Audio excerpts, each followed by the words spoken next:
Hi guys, this is Pete here from Ashton's Cars, and today I'm going to be showing you around our 2007 Mercedes SL. This is an SL350, so it's got a 272 brake horsepower, V6 engine and a 7-speed automatic transmission. It is one of the greatest Grand Tourers of all time in my opinion. It's a very beautiful car, very elegant looking and very, very luxurious. So let's see some of the features of the SL350.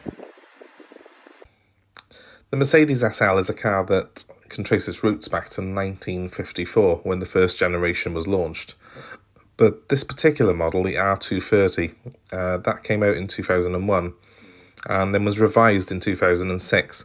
So these 2006 on cars have improved performance, especially this 350 model. It's up to nearly 270 horsepower, where previously it was a 230 horsepower car. And that gives fantastic performance. It's not what you would call blistering performance, it's linear and it's smoothly delivered by that beautiful V6 engine. And that really is what this car is all about. It's about comfort and luxury. It's essentially the world's greatest Grand Tourer. A car where you can cover continents in comfort, but drop that roof back when you feel the need. With the roof up, it's as comfortable and as quiet as a Mercedes S-Class, their big luxury saloon. With the roof down, you've got those open top frills. When I was doing this test, I did decide to take the car through a car wash just to double check there were no leaks whatsoever, and I'm pleased to say not one drop of water entered the cabin while we were going through there. When it comes to colours for the Mercedes SL, well, you really can't beat black on black. And this car's got a beautiful shine to it. I love how the silver on the grille, the gills on the side, the vents that are on the top of the bonnet there are done in the silver. That contrasts beautifully with the black coachwork. And the car has had red brake calipers added to it by a previous owner. They look fantastic because you have got the 18-inch wheels on. So with further ado, let's just get inside, have a look at the car inside, show you a couple of features on it. And most importantly, let's get that top down as well. I'm going to fire the car up quickly for you. As you can see, it's on 135. Oh, you can't see a moment, it's telling you the service is due, which we're going to be doing on it before it goes out. Now I will point out a tiny bit of pixelation there on the passenger side. That's quite normal on these, unfortunately they do suffer with that. 136,000 miles she's on. Beautiful layout inside, quality. The fixtures and fittings in this car are just a different level to anything else in this class and anything else that Mercedes produced today. This car is so well screwed together. It comes from an era of Mercedes which, in my opinion, was among the best. The way these plastics feel and are chosen. I know that these days it's all about lightweight and environmentally friendly, but back in the 2000s, early 2000s, when this car was being produced, it was just all about that amazing reputation that Mercedes had. I will also show you that this car's got these seat controls here. The seats move every which way. They've got lumbar support, they've got support for your legs and underneath your legs as well, which comes out. They've got memory settings and they are heated. It's fantastic. So anyway, it's this switch here which controls the roof, and you pull it back like so, and up comes the back, down come the windows, and that beautiful two-piece roof, it just elegantly folds backwards like that. Looks fantastic. And there we have it, open top motoring, luxury Grand Tourer. What a beautiful car. I must confess, I had one of these myself as my own personal car for a number of years.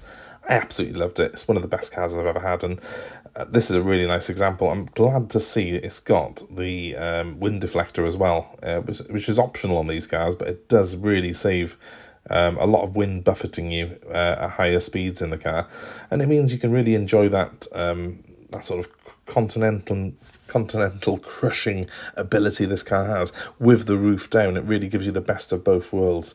Even at 70-80 miles an hour in this car on the Autobahn, you don't feel as if you are being blown about at all when you've got that deflector up. And it has got a rollover hoop as well on it, which you can electrically pull up. I'll show you that in a moment because it's a bit of a trick on these little fit and finish items, like these glove boxes, these little door pockets, things that just really ooze quality on this car, in my opinion, and you just set it apart from the crowd. It's a completely different car from anything else that you will see in this sort of class. The quality is just unbelievable. Electric seats on it, and then behind them you can move them electrically forward, as I just did, and there's little boxes that you can store things in on the back seats there as well. Bit of extra room. It is strictly a two-seater. There's no rear seats whatsoever on it, but I think it's all the better for that in many ways. So here we have one of the many neat features of the SL. I want to get in the boot. I've got the roof down. Nice, solid but very heavy boot lid. But of course I've got space underneath this roof. It's folded down now in its two-piece design. Very neatly. I have got room underneath to get to stuff, but the roof's kind of in the way. If I press this button by here, that electrically pulls up for me, and then I can move this and get to my luggage quite easily. Such a clever design, that, I think, and not something I've seen on any other car other than these SLs.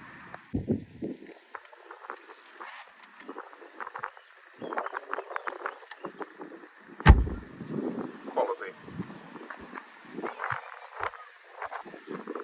Absolute quality. And of course, that's the theme on these cars. It is just quality. The whole thing is just a quality piece of engineering. Inside, the outside, the fit, the finish on this car is second to none. And it sounds cliched, but I really do wish Mercedes would take this much effort with their quality today. I don't really feel that modern cars are built as well as these SLs were.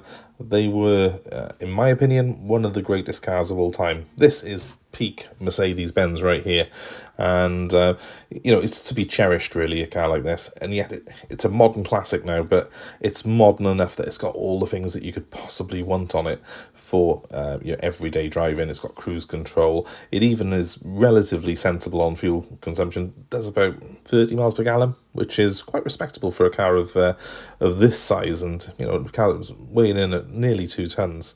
So it's quite sensible in terms of the engine choice. Now, this particular car is a 350 model. It is the one that I would personally favour in the range. The engine that it has is silky smooth and very trouble free. It's quite an easy car to live with this, despite its large size and its prestigious badge. It's also worth noting that these 350 models have got coil spring suspensions. The bigger 500 models and the SL55s have an ABC suspension system. It's an electric suspension system, and it's just, well, it makes a Range Rover suspension seem uncomplicated. So I personally think they're best avoided now because they're getting a little bit older. The 350 like this, it's a car that's got all the plus points of those other cars. It's just as comfy, just as much road presence, really. Obviously a slightly smaller engine, but it's still quick enough for anyone who's sane, and yet it is very, very easy to live with as well. And so it's the best of both worlds. Those 18-inch wheels do look fantastic. Drilled discs, as you can see, and red brake calipers just add to that feeling of sportiness that you get with this car. And it's sports car meets luxury. Yes, the navigation's a little bit old-fashioned now, but look at the fit and finish of this car. Stitched leather on the dashboard.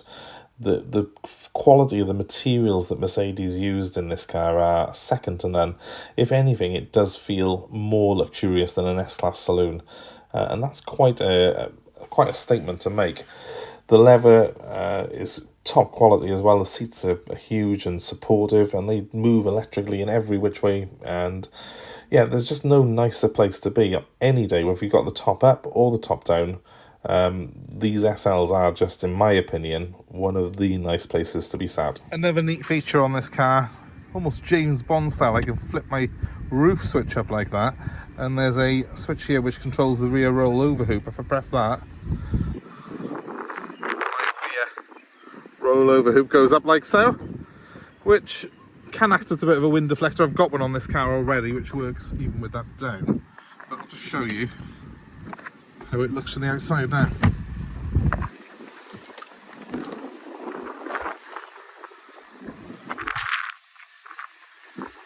So that's with that up.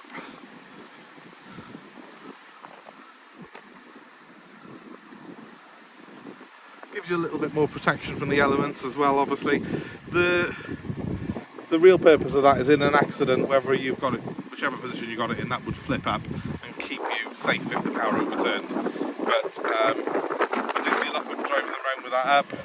I think maybe it just gives you that extra little bit of protection from the wind buffeting you. So it's a nice little feature on the car, and it's something that not a lot of people know these cars have got. So guys, that's about all we've got.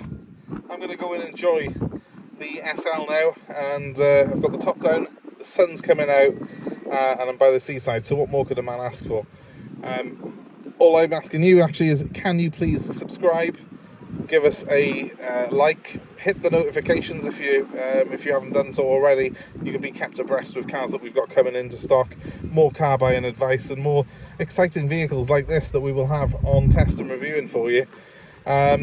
Please, if you're interested in this particular car, it is obviously going up for sale, and my number is 07932 873 646, so you can get in touch with me if you're interested in this car.